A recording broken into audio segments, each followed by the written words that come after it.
Hello, everyone, and welcome to tonight's school committee meeting. Daryl, could you lead us in the Pledge of Allegiance, please? Sure.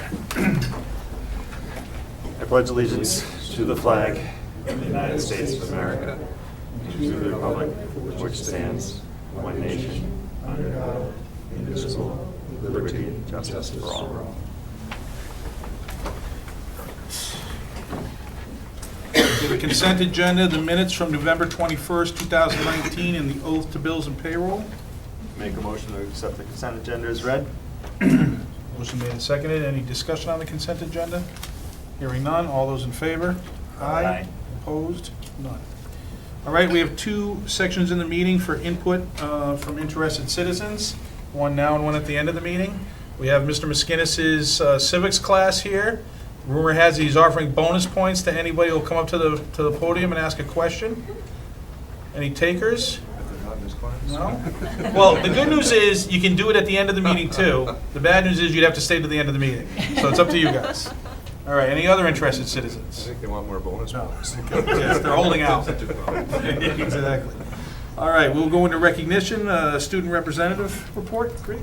Hello everyone, thank you for having me.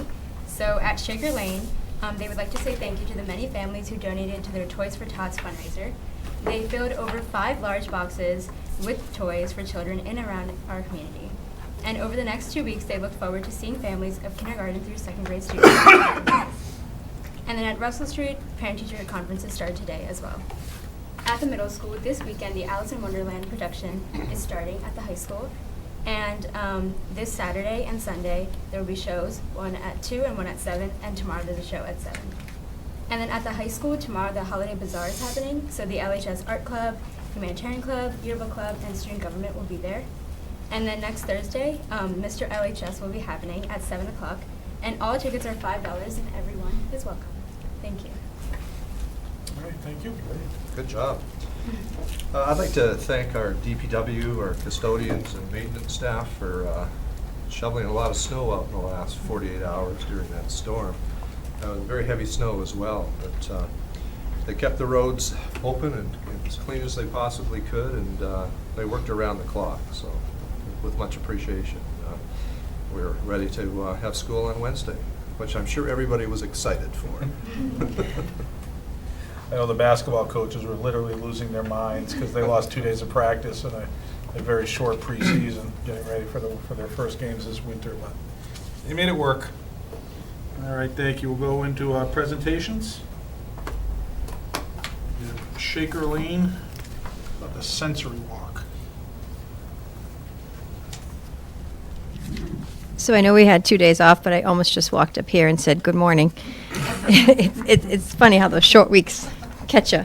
So thank you for having me here tonight to present on behalf of Shaker Lane. Dr. Clenchey asked me to talk a little bit about sensory paths.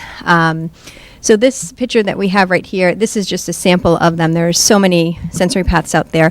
And just to talk a little bit about it, so a sensory path really is a colorful way for students to get engaged in movement and make those connections in their brain pathways that are responsible for for sight, touch, and sound. One of the reasons that we wanted to do this was, to really build the connection between movement and being ready to learn.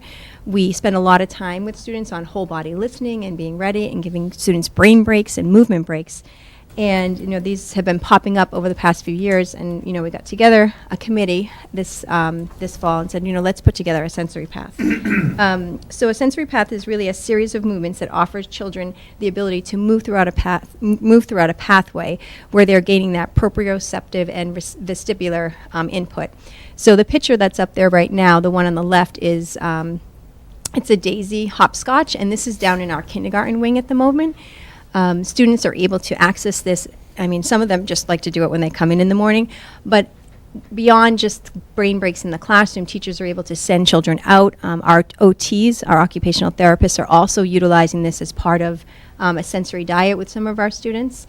The one on the right in the next few pages, the next few slides, it's a combination of a few different things. That's just kind of like the whole visual of it. This is up in our preschool wing. So on the left, on the top here, is just where children can start just jumping 1, 2. They can walk, they can hop, they can do a 2-foot hop, they can do a 1-foot hop. And then the next one to the right of that are wall push-ups. So the students stand on the two little green stripes on the floor, and they push their hands in. And they're getting that sensory input for them, helping to regulate their bodies, get them ready to learn back in the classroom.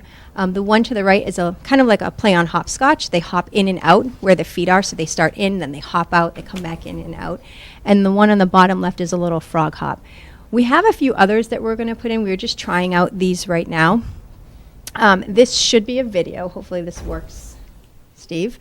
This should be a video of students doing the hopscotch. Now, because of permission and video rights, this is a staged, so it's pretty perfect.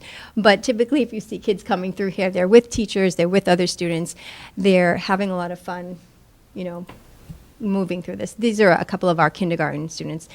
We had decided on kindergarten and preschool just for the proximity right now. All of our students can use it. Second grade is on the second floor. They can use it. First grade can come down here. I think as we get more comfortable with this, we'll start adding more throughout the building. No. No luck? Actually, it says you need permission online. No. Okay. Well, this was a cute little video of the students. And what was neat is we had asked, can you just go back one, Steve? We'd asked one of our teaching assistants to join in, and the kids were having so much fun asking her. And, she does a little dance at the end. And the kids are like, do it again, Mrs. McNaught. So that was really neat to see the relationship between them. The next one should have been a video for our preschool students. And this is the part that you're seeing right now is a tiptoe walk. So they tiptoe through the stars through the left, and that's the actual end of the video.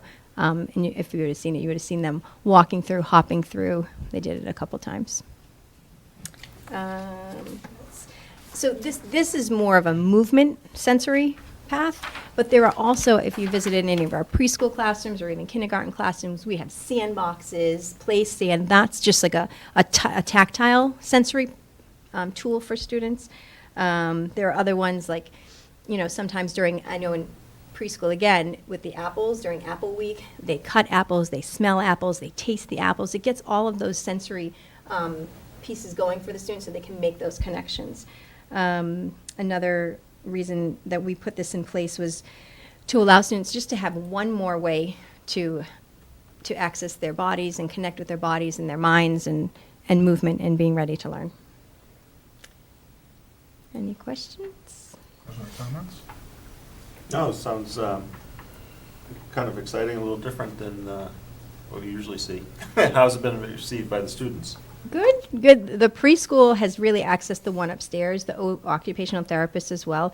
Kindergarten is beginning to use the one downstairs. Like I said, when it first came in, I was not in that day. I was at a conference, and one of the teachers sent it to me as the kids came in. They were so excited, and they know what hopscotch is, so they hopped right down that path.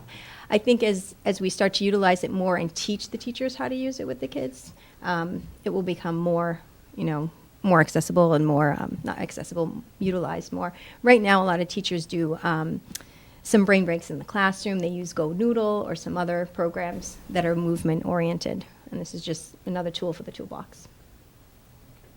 Great. All right. Thank you.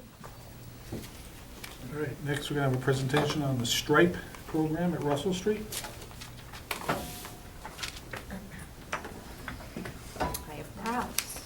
Thanks.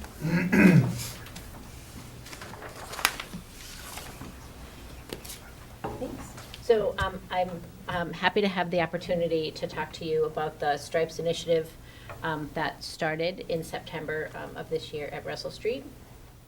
The Stripes initiative, as I've said before, is an initiative that started with a team of teachers. They actually proposed it last spring. Dr. Clenchy and Beth Steele and I and Jason collaborated with them over the summer, but I think they literally started meeting the day after school got out in the spring. So teachers and learning assistants met in the library, and they worked out this plan. So the Stripes, as you'll see in some of the slides, stands for safety, take responsibility, respect, integrity, perseverance, and empathy, as you can see there. And that's kind of the general stripes. And then there's stripes so really to explain to kids, what does it mean to be safe? What does it mean to take responsibility? There's some things in the bullets for each one. So there's the one that's on the slide there is that kind of general idea of stripes, but there's a stripes for the cafeteria, a stripes for the hallway, a stripes for the restrooms, stripes for the playground, and stripes for the classroom. So it really did kind of take over the whole school, which is really great. And each one, you can see the things I have here, there's a different list for the different things that, in the different places students are. So it's not like, I don't understand how this takes effect in the cafeteria. There's actually ideas for them posted. And we did get some really awesome weatherproof signs for the playground area, and there's 4 kind of light blue large signs posted in the playground area, so wherever students are, they can be reminded of what the expectation is outside on the playground as well. This picture is just the stripes that's in my office, and part of what we talked about with the Stripes initiative too is we really wanted behaviors to be taken care of at the classroom level as much as possible. But inevitably, there's a student that will make his or her way down to the office at some point. And so we really did work out a behavior form that teachers can work with students in the classroom. And I didn't put this in the slides, but if a teacher has to fill out a form for a student, it's basically listed what part of the stripes they're having difficulty with, and then it says on the side what happened, describe the issue and why it was a problem, and what can you do to make amends. And it really helps the student to sit down and, when they are ready, process what happened and really work it out with the teacher, and hopefully that works. And then there's also an office behavior form. So if a student is having difficulty on several occasions or with the same aspect of the behavior form, there's a form that will come to me, and then I can look into speaking with the student. Some of it is just for information, and some of it teachers can check. They just want me to know that this is going on, and others say, we want you to act on this, and so I will meet with the student. So that was a really important thing for us to put in place, and I'm very pleased that the majority of situations so far have been handled in the classroom, and that's really good, and it's been able to allow me to be out of the office and in classrooms instead of having lots of discipline show up in the office, so that has been really good. Next slide. So part of this initiative was really to establish community in the school with staff and students and give students responsibility. And we really wanted to incorporate mindfulness around that. So in this kind of funny space inside the lobby of Russell Street, under the stairwell, is a place that we call Chillville. And you can see, back to that one, you can see in the background there's a cart, and inside the cart there's fidgets and putty and color pencils and pages to draw on and word search puzzles and things like that, that students can come down and really just take responsibility for kind of calming themselves. This is an outstanding space for students because if you're familiar with Russell Street, it's directly across from the secretary's desk. So while students are independently coming downstairs, they're still supervised, even though it doesn't feel like they're being supervised. Both secretaries are right across. There's a clock right across, so if a teacher sends a student down and says, you can be there for 3 minutes, they can see the clock that's directly across. And students are very good about coming down to that space. They either just sit or they utilize something in the cart. Sometimes teachers send them with a timer and say, you can be down there for 2 minutes, but that has been a really outstanding space for us. And if it gets too active, there's too many kids there, that we're right there, so we can say, this is too many, you need to go back and come back later. But it was really kind of this, the interesting factor for kids. I want to go check it out, but now kids are really utilizing it for what it was intended for, which is really nice. Next slide. So we really, right off the bat, wanted to start off on the first day of school really establishing community. And so we decided to, instead of having students get off the bus and go to their classrooms, that we would meet them outside. And so the whole Russell Street community met outside. We had music playing and everybody was holding signs, "Can I help you?" And it was really lovely to see the older kids first go visit last year's teacher and say hello to last year's teacher before going to this year's teacher, and older kids helping the younger kids find where their teacher was. And this was really nice. We had dance music playing, and so it was a really fun way to kind of establish this is all of us outside, all together on the first day of school. So that was really nice. And you know, parents were dropping off kids and waving goodbye to them, but it felt like a really welcoming way versus going into the school and going to your individual classroom. So we were really pleased with that. And I feel like it really did kind of establish community on the very first day. On back to school night, which was just a couple of weeks after the start of school, Rachel Lighton and her intern, Han Oliver, had a table set up for parents. And all of the sticky notes that you see on this bulletin board that's in the front lobby are notes from parents, how to be kind, throw kindness around like confetti. And so students knew that their parents wrote notes while they were walking around the building while they had a break. And so the following day when the kids came into school, this bulletin board was up. And so kids were searching to see, you know, what did my mom write? And, you know, some of them were individual notes and some of them were general notes. But again, establishing community, this was a really nice way to do it. That bulletin board is actually still there. We do participate in the Positive Signs Thursday. Whether or not the pictures get tweeted out, we are very actively changing the lobby and the TV, thanks to Heidi McGregor.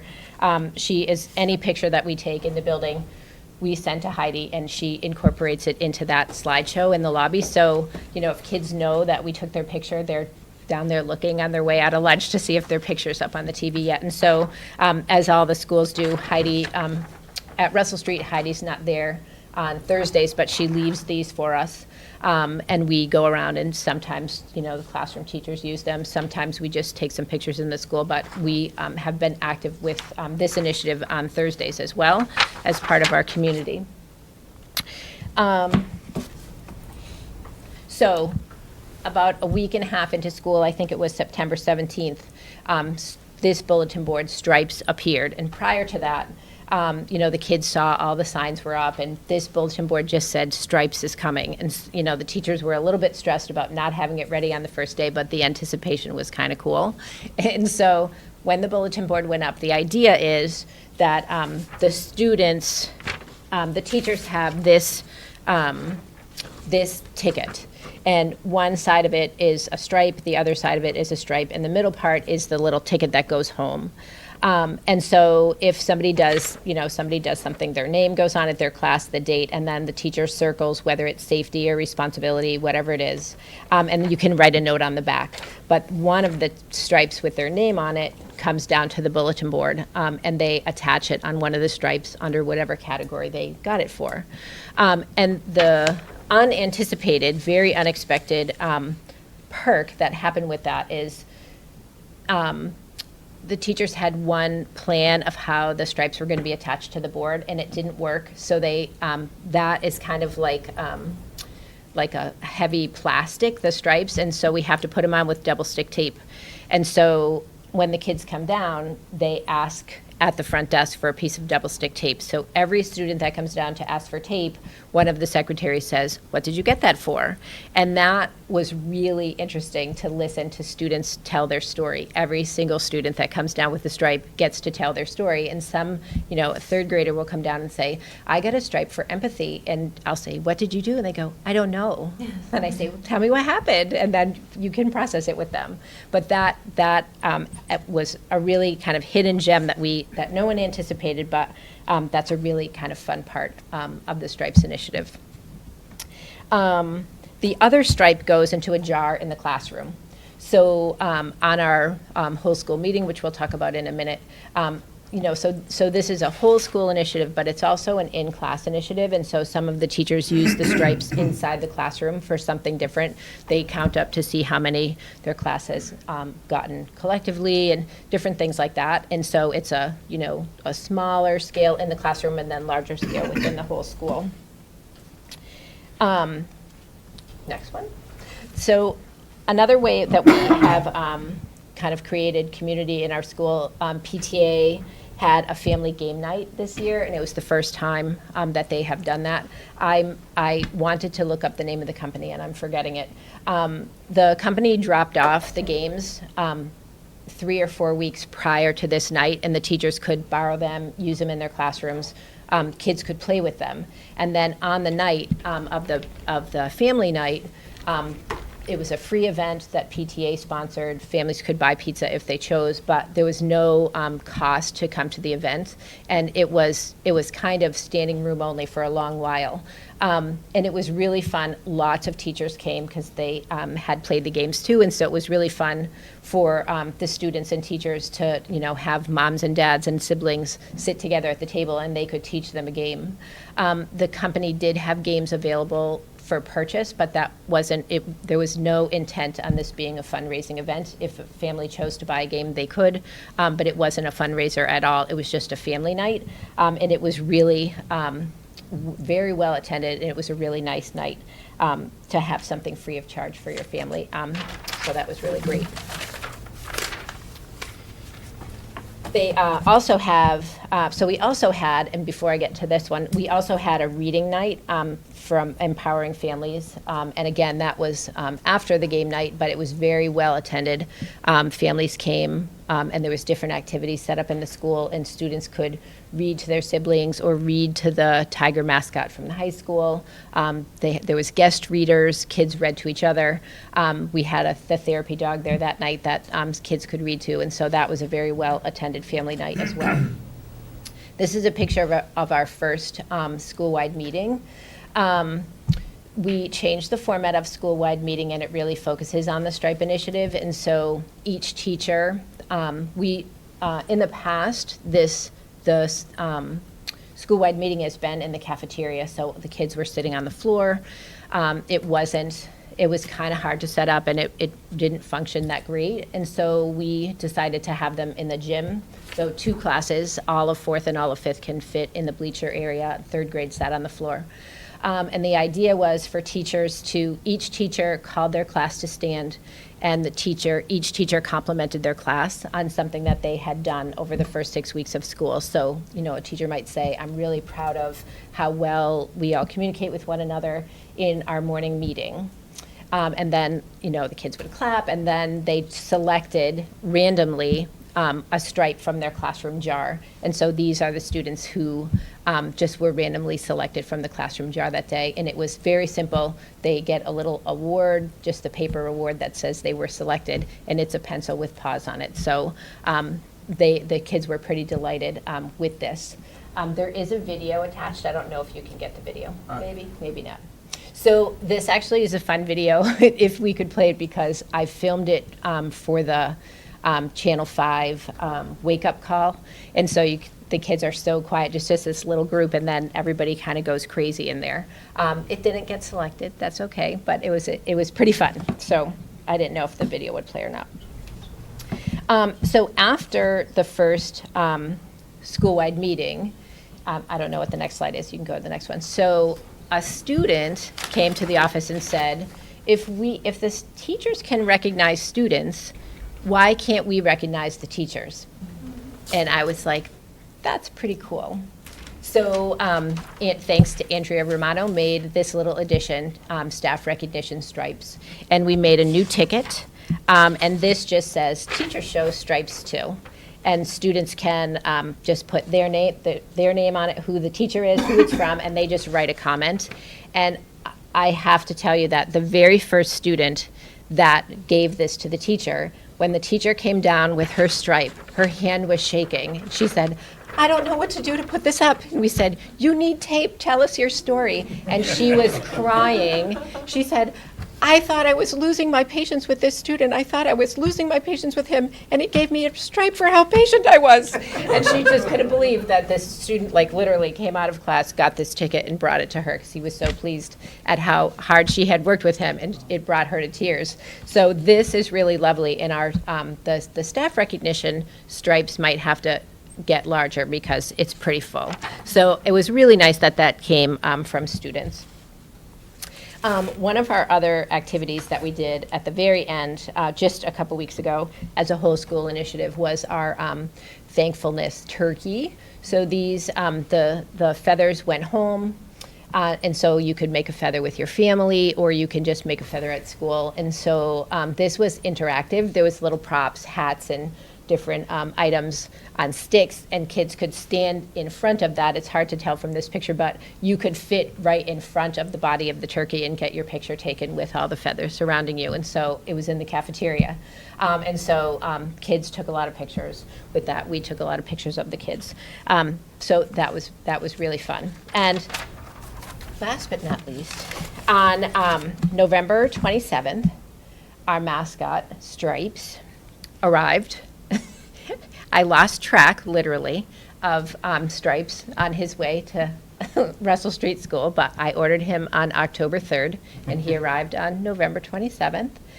The box was in really bad shape, but as you can see, Stripes is in great shape. And so Stripes made his debut greeting the buses on the day before Thanksgiving. And so you can see,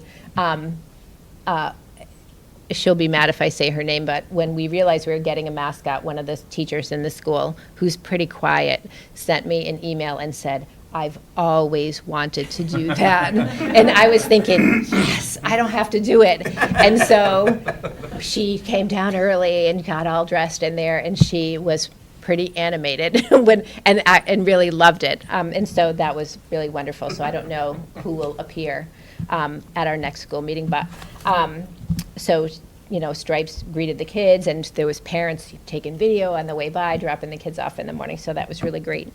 So upcoming, here's where we are right now. So coming up, we have, oh, and I do want to shout out to PTA for funding the mascot costume for us. So coming up in terms of this initiative, there's different aspects to it that were planned at the beginning, and we didn't want to roll the whole thing out at once. So one of the things is that we want to add kind of slowly as the year goes through is kids really taking responsibility for tables and floors in the cafeteria.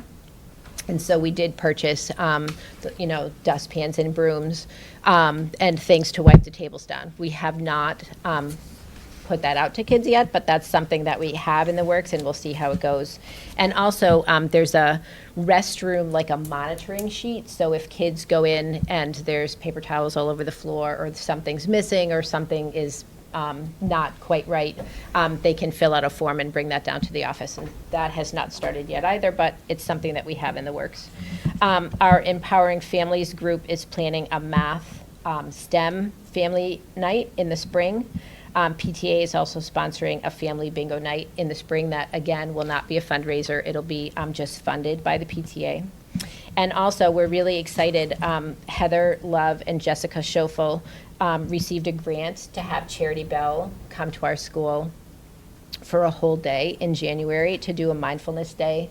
Every one of our students will have a small group lesson with Charity, and every single student in the school will make a glitter jar, and they'll learn mindfulness activities. So that's happening in January, I think the 15th of January. And we're also participating with other schools in the district with the Great Kindness Challenge. That's January 27th to the 31st. So that'll be a whole community event as well. One of the kind of down sides of this is that, you know, we did this excellent job right off, recognizing kids, you know, catching them doing things that are good. But there are kids who are good all the time. Like all the time, every minute, they're good kids. And those are the kids that were like, after a little while, we're like, wait, how come I don't have a stripe? And so we really had to, like, the whole idea was to draw on the kids But then we realized quickly that we really have to pay attention to the kids that are good all the time, because it's not fair to them. And so one of the other pieces of this is we did have, one of the teachers had made 3 different postcards that are greetings from Russell Street. And this is a really nice way to recognize a student in a different way, to just put a postcard in the mail to say, you know, that was really awesome that you did that, or you volunteered for that, or you never miss a day saying good morning. That, like, you're a good kid all the time. And so everybody, including myself, have made really good effort to get some of these out on occasion to kids. And it's really cute when you realize that a third grader got something in the mail, and they'll say, thank you for the note. You know, they're so happy that they got something in the mail. So this is another kind of added piece that has kind of helped to cover more students. But we're really proud of this at Russell Street. The teachers did a great job putting this all together, and we're really, really proud of it. Good. Questions or comments, Jen? I just love everything. Great, we do too. You can tell that they're happy. Thank you. No, it's great. My Russell Street student loves it. Has nothing but good things to say about it.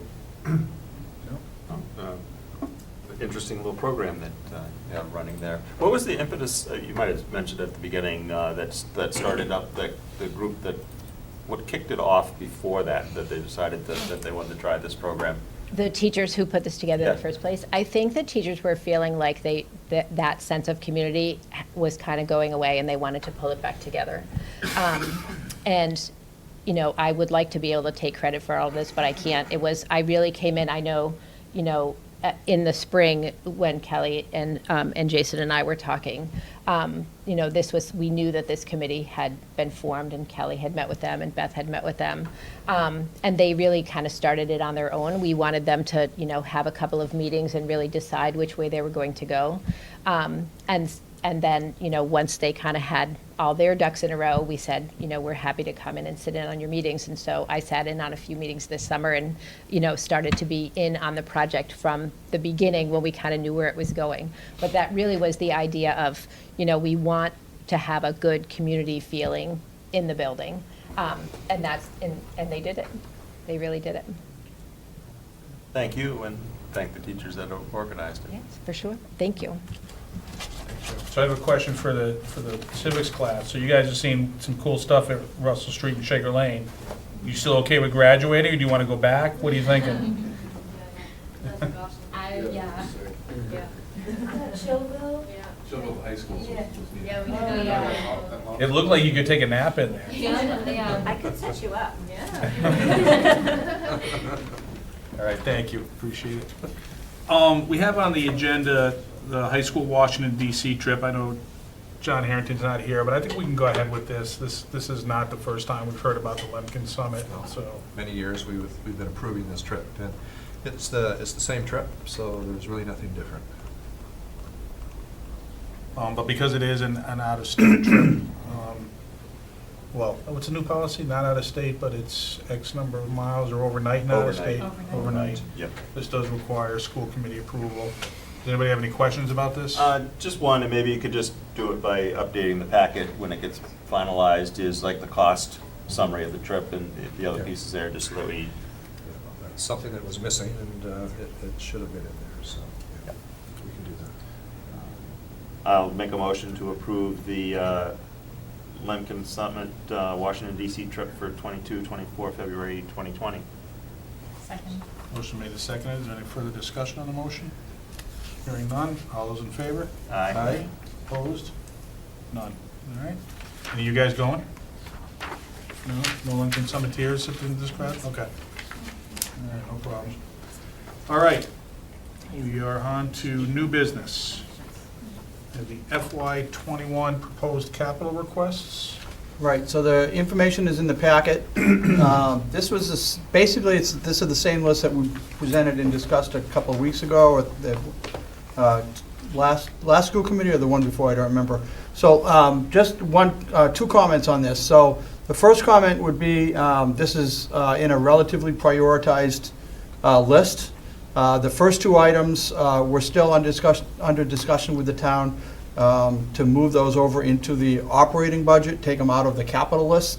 So that's why they're not on the prioritized list. If that doesn't happen, then they would remain at priority 1 and 2, and then everything else would filter down. So that's one comment. The second comment is new as of this morning. I heard back from the PMBC chairman, and the $50,000 that's on here for the Russell Street classroom doors, the PMBC is willing to put that on their facility list under the PMBC program, so that $50,000 will move over to the PMBC request for doors at the Russell Street School, and that would fall under a PMBC project.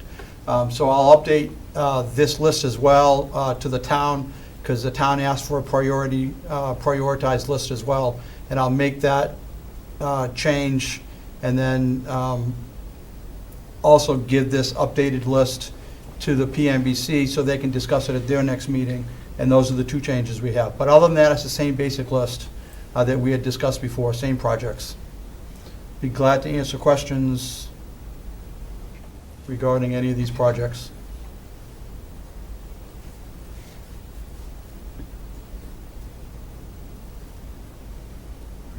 Comments or questions? You clarified on the doors, so that was fine.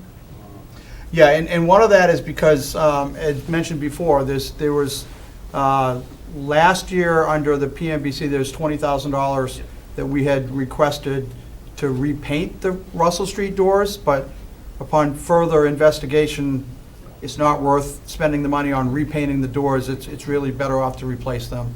It makes a longer life for the doors, and we can also address some security concerns as well. So that the $50,000 would be combined with the $20,000 that's already approved under PMBC to cover most of that project cost. And then, Daryl, we did move the maintenance van down in the priority list, after discussing it. The van it's a 2006 van. It's got almost 115,000 miles on it, and it's starting to show signs of deterioration. So we do need to think about replacing it at some point in time. So. Yeah, I guess my general comment, and it's maybe one for us to be thinking about, just in general, is it looks like $235,000 worth of our requests are for what I call the education program. The rest of it is really still infrastructure. It's not the education program, directly. True. There, which is, and then supplemented with the PMBC pieces there. It's one thing to think about how efficient we're actually running, and maybe even a little lean on the enhancements to the education program that we might From a wanna- capital perspective. From a capital perspective. Yeah. There. But anyway, just more of an observation than. That's a good observation.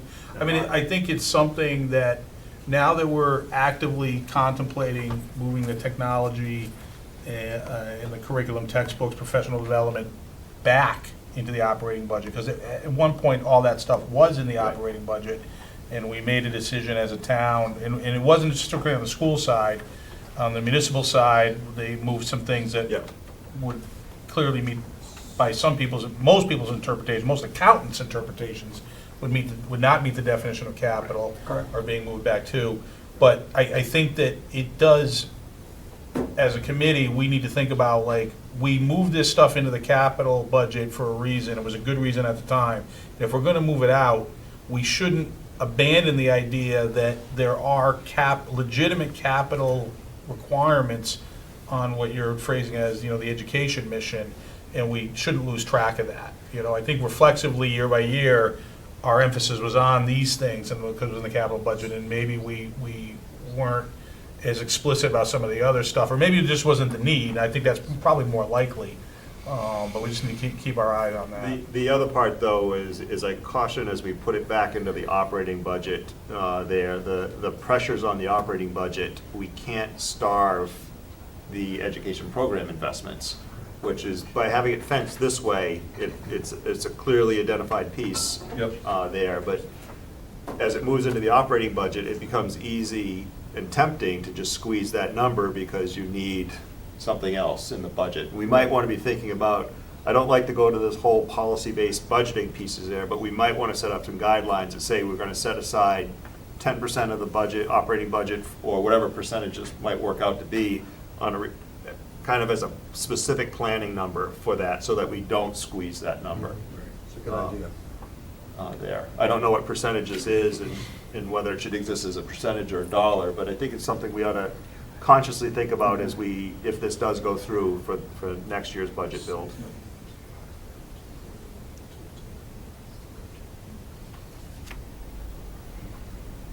I mean, 235,000 on 21 million is It's 1%. 1.1%.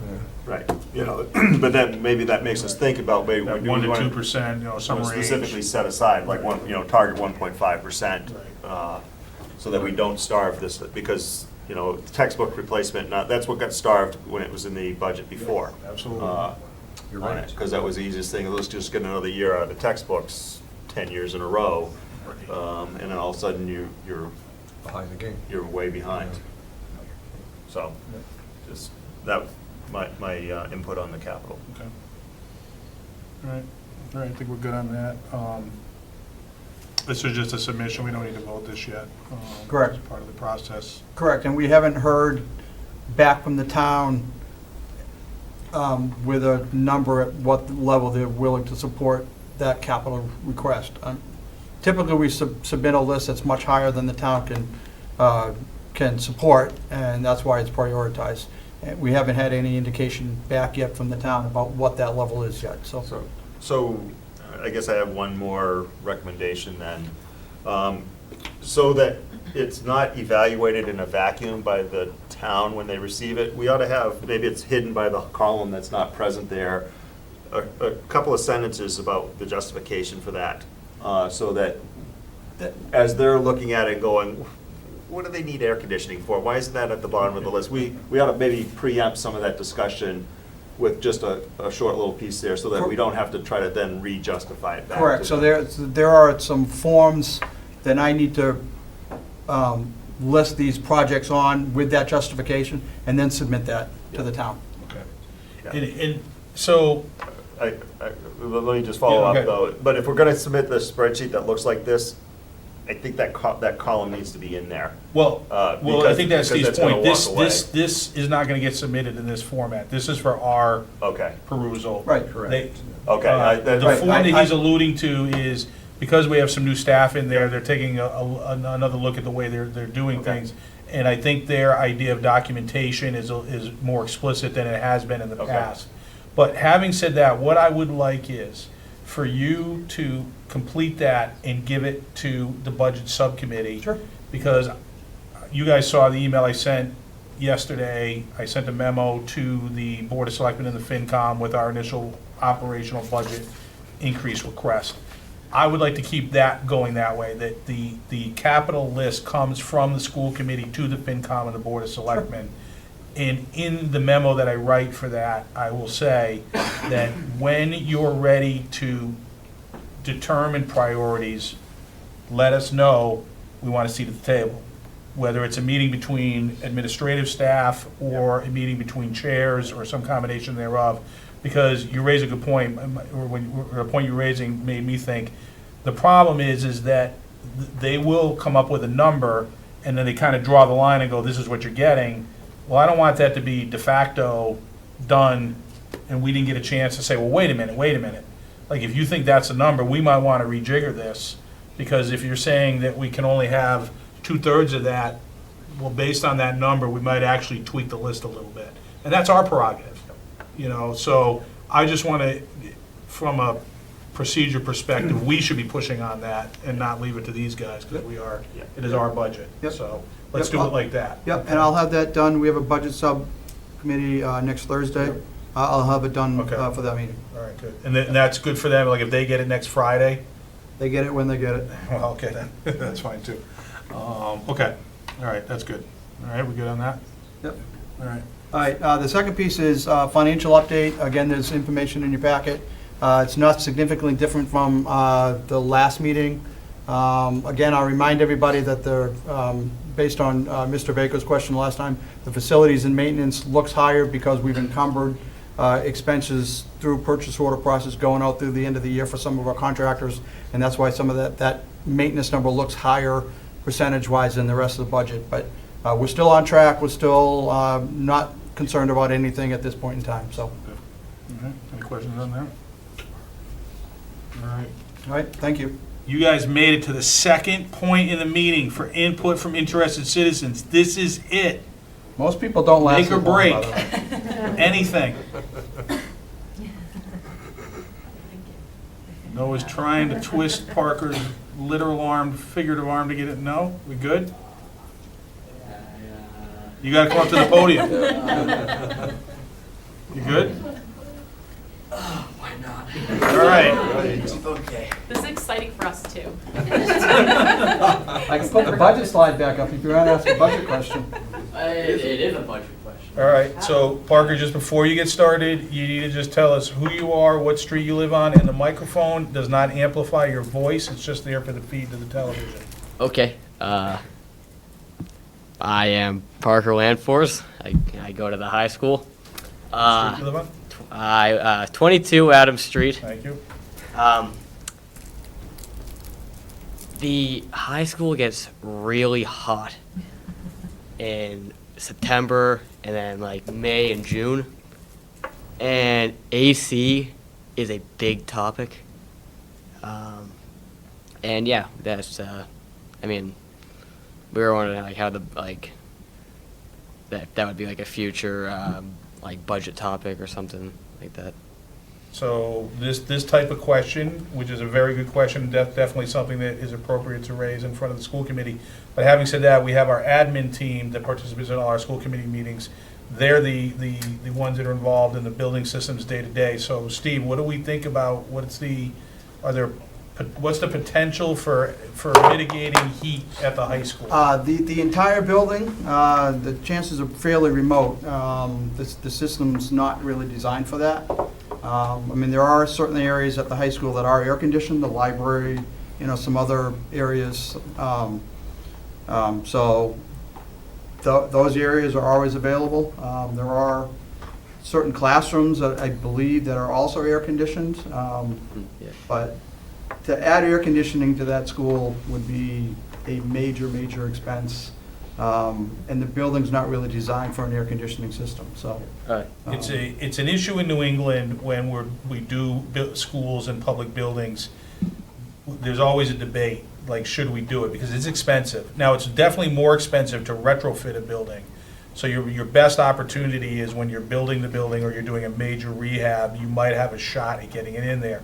But in New England, a lot of times for committees like ours, the issue is that, like you said it, it's September, some days, and May and June, some days, and then the rest of the time, we don't really need it, right? Yeah. So, but we have heard that it can be excruciating, and we know it, we live through it too. Like, I have a house with no air conditioning, and I get no raft of grief from my kids that we didn't put central air in on those 9 to 12 days where they're really suffering.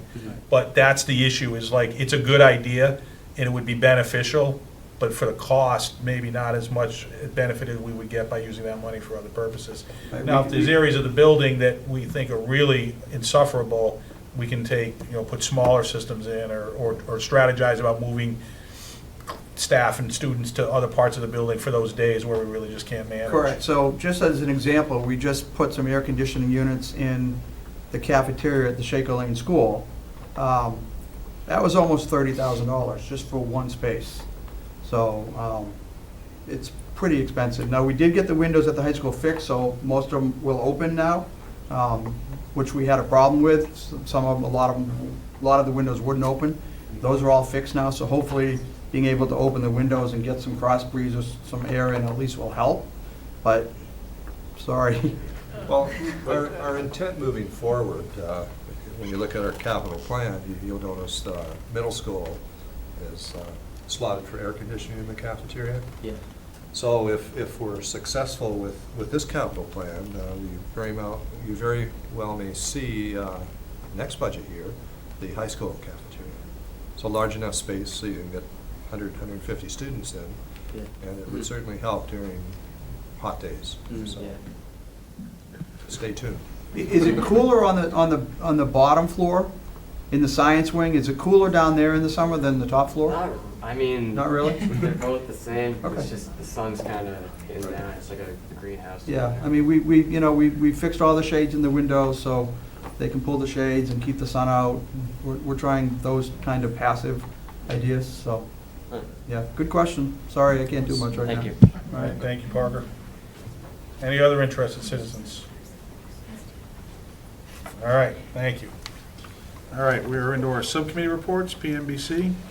A couple of things. We met just last night there. So I brought up I wrote wrestling, I meant baseball. Lights and scoreboard at Shaker Lane there, and PMBC was fully supportive of the concept that they don't really want it run as a split project between a private group and the town, that doing a town fund, donations to it, and then PMBC would staff and run the project there, obviously in collaboration with Right. with them. I think what we'd like to do is if you could, Steve, the administration could send a letter to the baseball people to set up time with the PMBC so that we could start the planning of that Yep. there. I'll set that up and work that through you.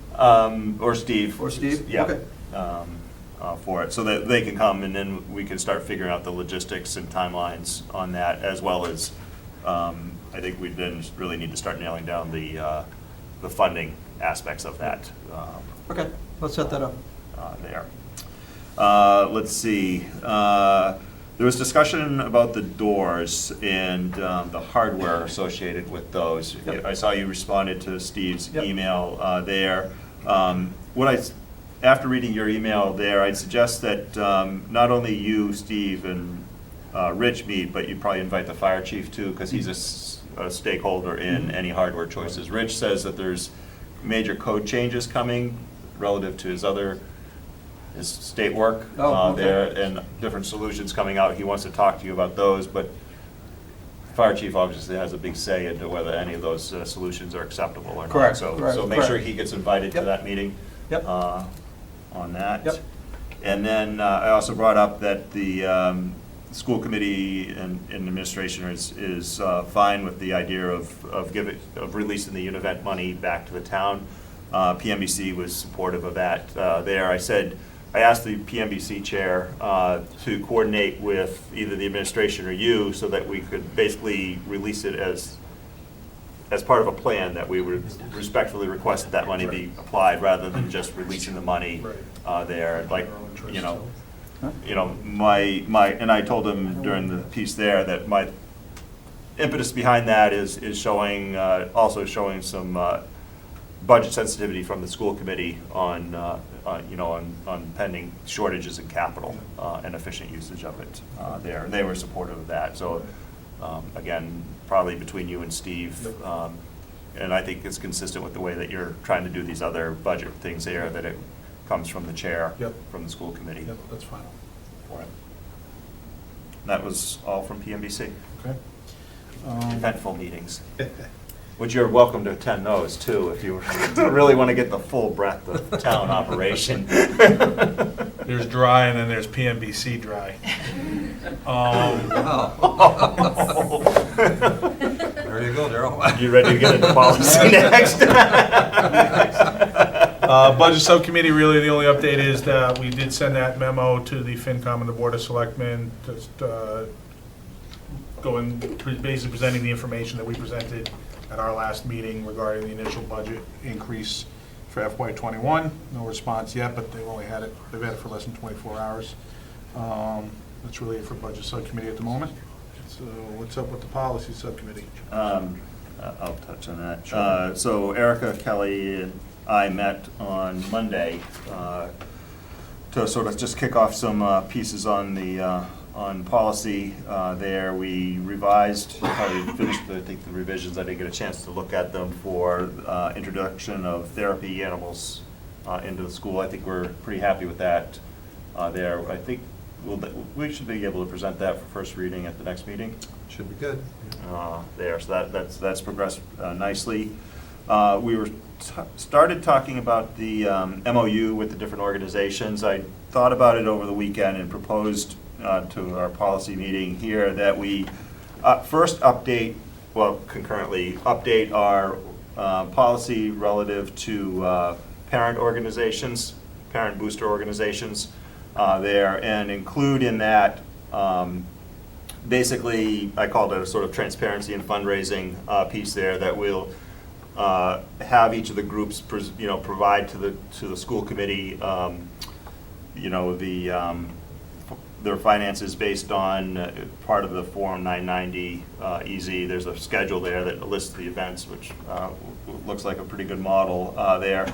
The philosophy being is first we instantiated this policy, and then the MOUs that we establish are now supported by school committee policy, which was kind of a little disconnect on how we were almost at this point there. And then we reviewed the draft MOU that we have prepared. I think the first one will be LTO that we would be executing that with. And I think, again, that one, there was one piece that Kelly wanted to check with legal on, and if that gets taken care of, we might be able to present that for first reading next week also. Okay, that'd be great. And then, so if we get the policy the way we want it, tie the MOU into the policy, do the LTO, not necessarily picking on them or anything, they've just been been fundraising for probably the longest time. In terms of building up a reserve, the Littleton Booster Association has been fundraising for decades, but they kind of spend it as they go, which doesn't mean they won't be conforming to these ideas, but we'll let the LTO sort of be the guinea pig.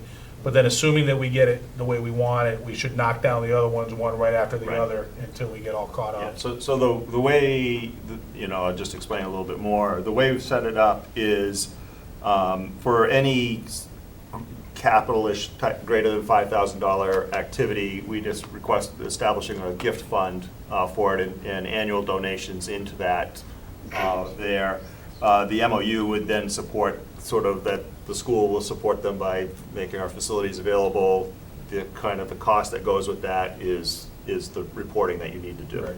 And each one is set up so that if we don't feel the relationship is going the way we want it to go, we can terminate the sort of our participation in that. And that's the part Kelly needs to check with legal to make sure that we're clean on the language there. But the goal would be is anybody that's doing retained fundraising there, that we would establish the gift accounts. If they're expending their funds predominantly in the year, we'd still get the reporting, but we wouldn't be establishing a gift fund for those types of activities. Okay. All right. Perfect. Any questions or comments on that? There'll be more coming. So, all right, good. All right. That it for the policy subcommittee? That's it. Any other business? I would like to ask for a short executive session. We will be entering into negotiation with the LEA on a contract in January-ish, working that out. But just a couple things for us to go over. So I will entertain a motion to enter into executive session, or adjourn from open session to enter into executive session with no intention to return to open session for the purposes of collective bargaining strategy discussion. As motion as stated. Second? Second. All right, this is a roll call vote. So Darryl? Aye. Matt? Aye. Jen? Aye. I say aye as well. You guys made it all the way from start to finish. Yeah. Impressive. Most people do not do, you guys, that should be worth maybe a bonus point? Yeah, exactly. Now, on the other hand, it was a pretty short meeting. You guys drew a pretty good line. Yeah, it wasn't last meeting. Everyone needs to go to the